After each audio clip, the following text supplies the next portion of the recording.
Según los políticos, la población mundial puede dividirse de la siguiente manera.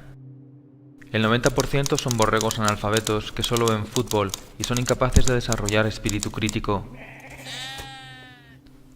Un 9% son personas con educación y cultura, realizan profesiones útiles, están preocupados por el medio ambiente pero tienen bajos salarios y no tienen poder ni influencia. Un 1% restante se queda con todas las riquezas, destruyen los recursos naturales y explotan al 99%. Esta película pretende ser lo más objetiva posible, evitando cualquier juicio subjetivo u opinión dogmática que tergiverse los hechos. Esto es especialmente aplicable a los banqueros y a los políticos.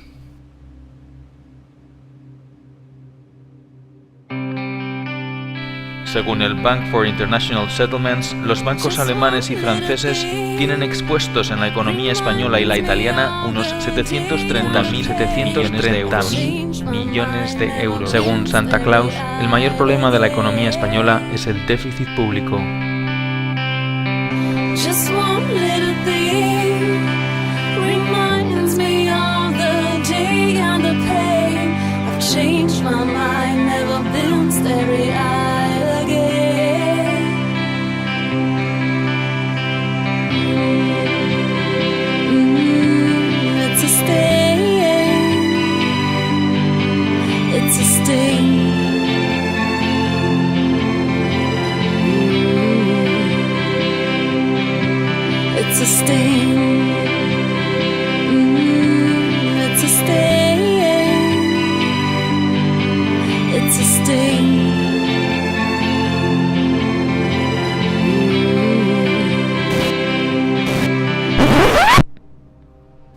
Bretton Woods.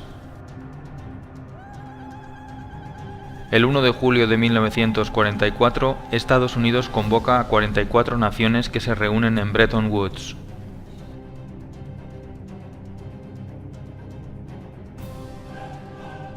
Se piensa que para llegar a la paz y a la prosperidad hay que implantar una política librecambista. En Bretton Woods se crean dos organismos clave en la economía actual: el Banco Mundial y el Fondo Monetario Internacional.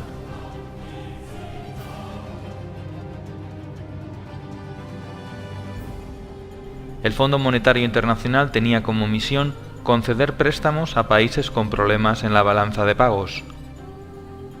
El Banco Mundial ofrecería préstamos para economías que hayan estado en guerra y que necesiten ayuda. Se estableció el valor de las monedas con respecto al dólar y no al oro. Tanto Roosevelt como Truman apoyaron sin fisuras el acuerdo buscando la paz y la prosperidad gravemente dañadas después de las dos guerras mundiales y la Gran Depresión.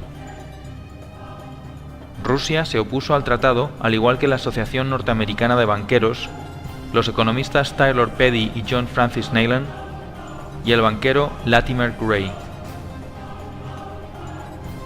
Todos ellos vaticinaron que si el Fondo Monetario Internacional se establecía en países con problemas económicos, este terminaría teniendo un poder absoluto sobre las soberanías nacionales.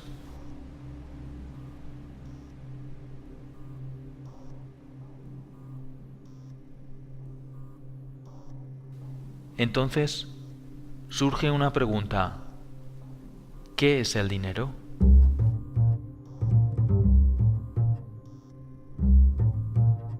La mayoría de la población no sabe lo que es el dinero ni cómo funciona. De esa forma pueden ser engañados, manipulados y controlados fácilmente por los bancos y por los gobiernos. Antiguamente, el dinero era algo físico. Se utilizaba como forma de intercambio. Cualquier cosa podía ser dinero: una pluma, sal, conchas marinas, semillas de cacao, arroz, ámbar, especias, cobre o también los metales preciosos. Con el tiempo aparecieron las primeras monedas y luego billetes cuyo valor se referenciaba con el oro o con la plata. Como el oro era muy engorroso de transportar, se empezó a guardar en bancos y estos emitieron pagarés que valían lo mismo que el valor depositado en oro. Pronto los banqueros se dieron cuenta de una cosa: si un banco emite mucho más pagarés que el oro que tiene depositado, nadie se dará cuenta y le hará mucho más rico. Este sistema se conoce como sistema de reserva fraccional. El banco solo tiene que tener una parte del dinero. Como hemos visto en Bretton Woods, hubo un cambio importante en el concepto de dinero. El valor del dinero ya no dependía de los depósitos de oro.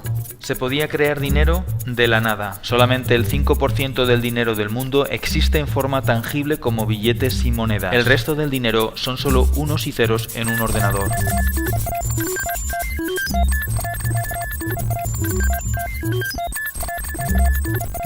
La actual política monetaria se basa en el sistema de reserva fraccionaria. Este sistema consiste en que un banco tiene derecho a prestar el dinero de sus clientes al mismo tiempo que tiene la obligación de devolvérselo cuando lo reclamen. El dinero es creado todos los días por los bancos privados en una red compleja denominada de intermediación bancaria. Cada vez que alguien pide un préstamo, el banco emite un pagaré que de la nada se convierte en dinero. Aunque se crea el dinero de esta manera, el sistema está fuertemente regulado y se basa en la confianza. Para que esto sea posible, se establece un pequeño control llamado el requerimiento fraccional de reserva. El requerimiento fraccional de reserva es el límite que impone un gobierno para la creación de dinero mediante el coeficiente de caja. El coeficiente de caja indica el porcentaje de dinero que un banco debe mantener en reservas líquidas y se calcula mediante la siguiente fórmula. Según el reglamento 1745/2003 del Banco Central Europeo, el coeficiente de caja está en un 2%. Sin embargo, según el artículo 4, los depósitos a plazo a más de 2 años se les aplica un coeficiente de un 0%. Esto quiere decir que se puede crear dinero de la nada ilimitadamente sin generar depósitos de reserva. El único límite en el mercado interbancario será el definido por el efecto multiplicador del dinero, pero en la práctica no hay límite.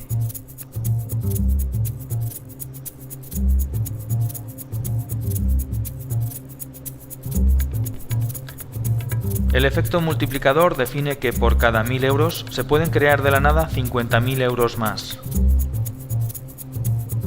Es decir, por cada dólar o euro depositado se podían crear otros 50 más de la nada. Esto viene a ser un índice de la relación entre la economía real y la economía ficticia. En la práctica, el dinero lo crean los bancos privados cada vez que alguien solicita un préstamo. Es el prestatario el que aporta algo real, como por ejemplo su casa. Cuando un banco no puede pagar, se le rescata con el dinero de los ciudadanos. Cuando un ciudadano no puede pagar, se le echa a la calle con un desahucio legal y el banco se queda con la casa. Cuando los bancos no tienen dinero porque han agotado al límite su efecto multiplicador o bien porque su nivel de impago es muy superior, acuden a financiarse al Banco Central Europeo. El Banco Central Europeo es quien realmente hace la verdadera magia. Puede crear dinero de la nada y ponerlo a muy bajo interés y dárselo a los bancos. Ese dinero luego lo utilizan los bancos para especular, comprar bonos que el propio Estado tiene que devolver con mayor interés y prestarlo a intereses mucho mayores del 1%, generándoles unas plusvalías inmediatas por no hacer nada. De esta forma surge una pregunta ineludible. Si el dinero se crea de la nada solo en base a la deuda, ¿por qué los gobiernos no crean dinero y lo prestan directamente a las pymes y a las familias y así activar la economía? Sin embargo, estas operaciones solo benefician a los bancos y no a los ciudadanos. Surge así una nueva pregunta. ¿Por qué los políticos permiten que esto suceda?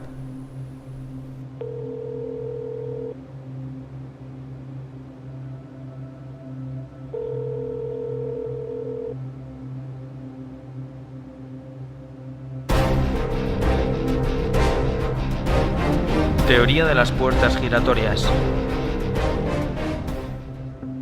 Los políticos gastan el dinero público en proyectos, endeudándose, pidiendo dinero a bancos que crean el dinero de la nada, pero que cobran intereses haciéndoles un favor.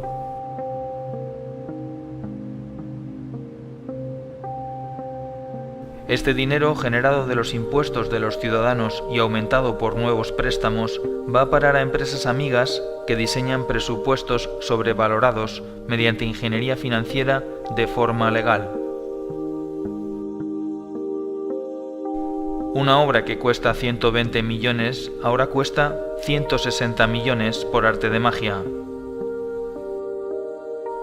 Los proyectos suelen ser obras públicas de gran calado y se vende la idea de que este tipo de proyectos mejoran la economía del país y son buenos para la gente. Cuando esta operación se hace bien no pasa nada, pero cuando se hace mal se descubren tramas de corrupción y pueden ser juzgados por la ley. Para que el sistema funcione y queden impunes, hay que manipular las leyes o bien comprar también a los jueces. Una vez que el político se queda con la diferencia, el dinero se guarda en paraísos fiscales lejos de cualquier control.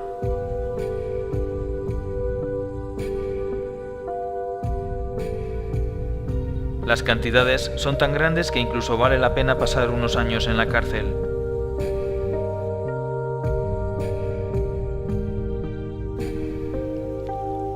Para devolver el favor que los bancos hacen a los políticos, estos legislan haciendo que la banca siempre gane y organizando más tarde sustanciosos rescates con el beneplácito de las instituciones internacionales que están metidas en el ajo.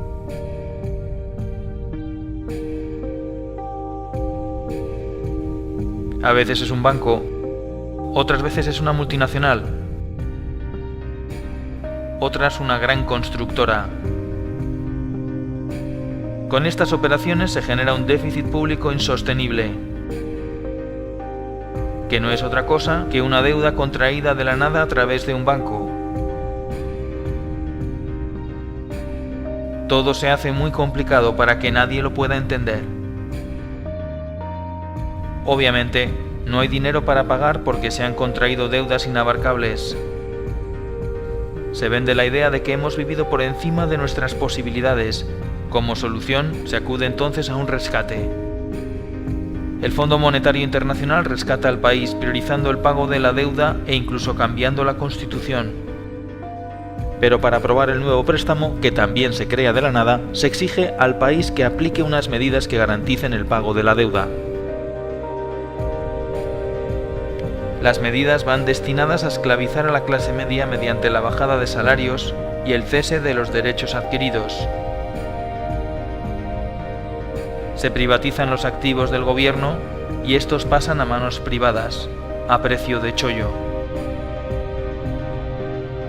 Una vez que los políticos acaban su mandato, se incorporan como consultores a alguna de las empresas o bancos a los que han hecho un favor. Muchos de los altos directivos de empresas como Goldman Sachs, Lehman Brothers, JP Morgan, Morgan Stanley y los grupos energéticos terminan trabajando en los diferentes gobiernos y viceversa, confirmando una vez más la teoría de las puertas giratorias.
Da igual que sean de un signo o de otro, de derechas o de izquierdas, demócratas o republicanos, progresistas o conservadores.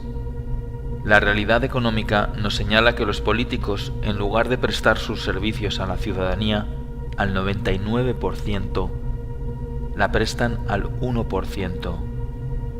No es malo que la empresa privada y lo público estén conectados, pero es malo que los políticos trabajen solo para ese 1% y engañen al 99%, mientras ese 1% abarca la mayor y más contundente fortuna jamás amasada en la historia de la humanidad y la deposita, tarde o temprano, en los paraísos fiscales.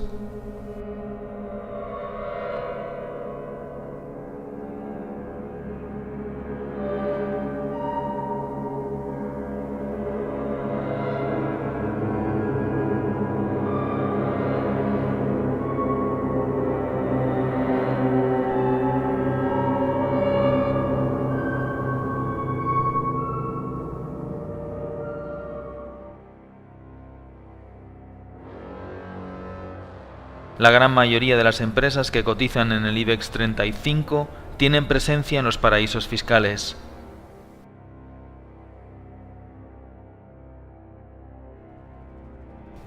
Los países pobres pierden anualmente unos 160.000 millones de dólares por no recaudar impuestos a las multinacionales que operan en sus respectivos países.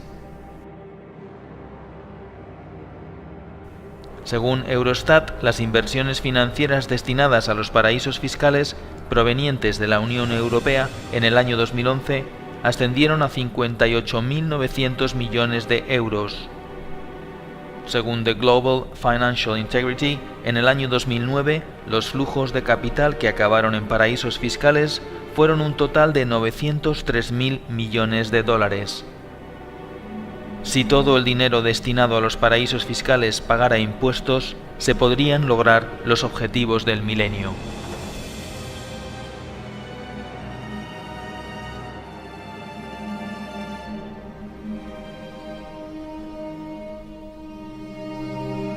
Como hemos visto, el principal problema de la economía no es el déficit público, ni siquiera la deuda. Todos esos males no son problemas, son consecuencias. El sistema financiero y las corporaciones multinacionales, al no encontrar un límite a su actividad, han corrompido el sistema político sometiéndolo a sus intereses, dando la espalda a las personas, creando un mundo cada vez más absurdo y esclavizante. Los políticos trabajan para los lobbies financieros, dejando al ciudadano cada vez más indefenso y pobre.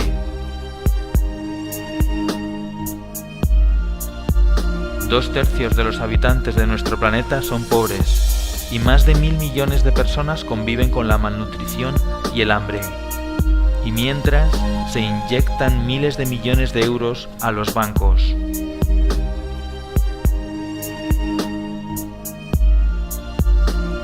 ¿Cómo es posible? El 99% de la población está cada vez menos protegida y es más vulnerable a ser explotada y padecer una miseria económica perpetua.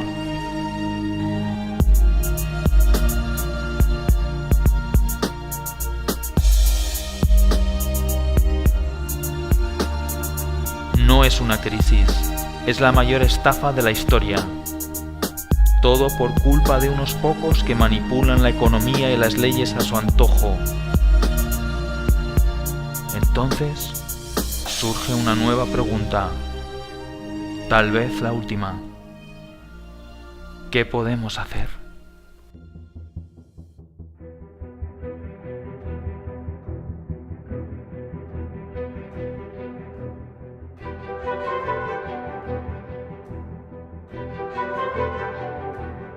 Creación de una tasa sobre operaciones financieras del 0,1%. Establecer un sistema de deuda odiosa para los casos de corrupción con un tribunal independiente que lleve a cabo auditorías sobre la deuda y sus acreedores. Acabar con el secreto bancario. Limitar la actividad de los paraísos fiscales mediante impuestos al capital circulante del 30%. Presionar a los partidos políticos para que reorienten sus políticas a favor del bienestar de los ciudadanos. Apoyar asociaciones que persigan una justicia más independiente del poder político y económico. Utilizar la banca ética. Presionar y participar en las organizaciones sindicales para contrarrestar el poder de las multinacionales y de las reformas laborales. Participar y apoyar organizaciones que fomenten la solidaridad y el comercio justo. Pon en marcha una iniciativa legislativa popular. Entérate de cuáles son las condiciones concretas en tu país. Participar y apoyar organizaciones que protejan el medio ambiente y propongan un modelo de crecimiento sostenible. No votes a los partidos mayoritarios. Lee libros e infórmate sobre la realidad. No te creas lo que te dicen los medios de comunicación, la mayoría están comprados. Piensa que la pasividad y el escepticismo son cómplices de la corrupción. Afíliate a un partido con el que estés en desacuerdo y trata de cambiarlo desde dentro. No utilices la violencia, utiliza la cabeza. Somos el 99%. Tenemos mecanismos para contrarrestar el poder. Somos más fuertes. Somos más. Es hora de entrar en acción.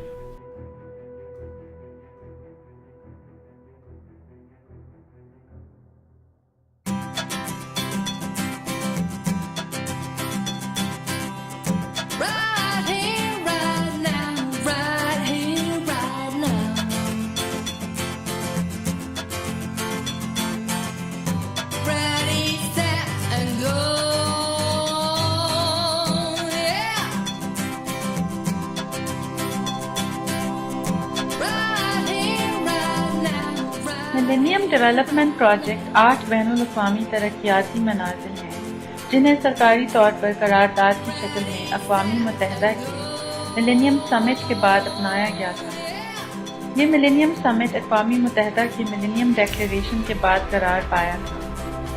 अक़वामी मुत्तहिदा के 193 रुकन ममालिक और तकरीबन 23 बैनुल-अक़वामी इदारों ने मुतफ़क्का तौर पर इस करारदाद पर हामी भरी थी और इस बात पर मुत्तफ़िक़ हुए थे कि इन मनाज़िल को सन 2012 तक कामयाबी की राह पर लाया जाएगा।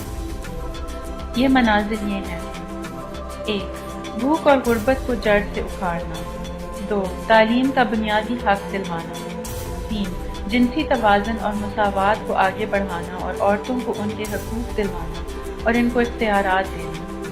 4. नए पैदा बच्चों की शराह अमवात में कमी लाना। 5. जच्चा और बच्चा की सेहत को बेहतर बनाना। 6. मलेरिया और एड्स जैसी मौलिक बीमारियों का मुकाबला करना। 7. माहौलियात को यकीनी सूरत देना। 8. दुनिया भर में लोगों को तरक्याती हिस्सादारी देना।